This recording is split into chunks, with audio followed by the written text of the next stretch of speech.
Bonjour, je m'appelle Tommy Richard Leboeuf-McGregor. Je suis candidat pour Projet Montréal dans le district de Pointe-aux-Trembles en tant que conseiller de ville. En fait, moi, j'ai choisi d'être candidat pour Projet Montréal parce que je crois qu'on peut faire beaucoup mieux avec Montréal, en faire une vraie ville du 21e siècle, plus près des gens, plus près des familles, des jeunes familles.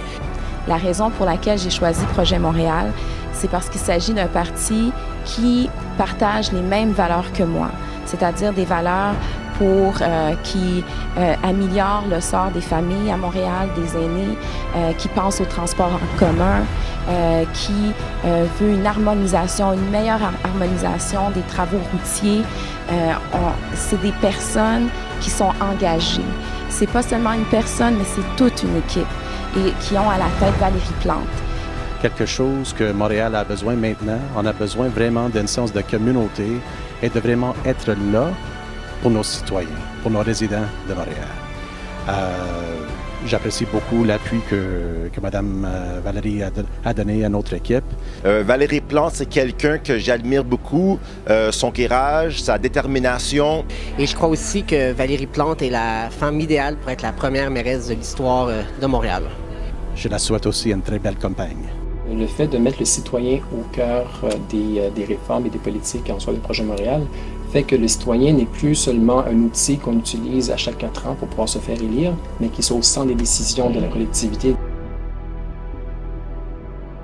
Pourquoi la politique? La politique est une des 7 sphères où on peut s'impliquer et avoir un impact sur la société.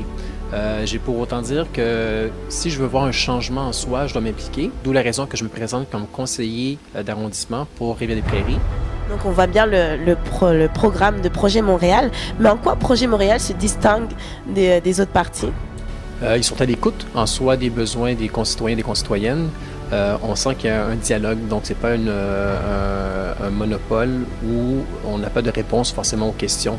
On n'a qu'à penser aux derniers événements qu'on a eu à Montréal où on pose des questions et on n'a pas obtenu de réponse. Donc l'ouverture en soi du parti, le dynamisme en soi, le fait qu'on met beaucoup l'aspect communautaire de l'avant, donc de vraiment diriger en fonction des besoins de chacun des arrondissements, au lieu de voir plus une vision centrale, mais c'est ce qui diffère en tant que tel le Projet Montréal de d'autres partis pour les élections qui s'en viennent.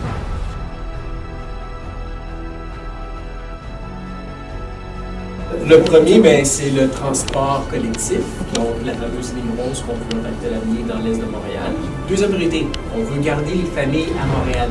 Donc, une des mesures, c'est d'abolir la taxe de l'eau. Et bien sûr, une meilleure gestion de tous les chantiers. Donc, on va avoir une police qui va s'assurer que les travaux soient respectés, les échéanciers, donc les dates, se fassent dans des délais raisonnables, mais à des coûts aussi raisonnables.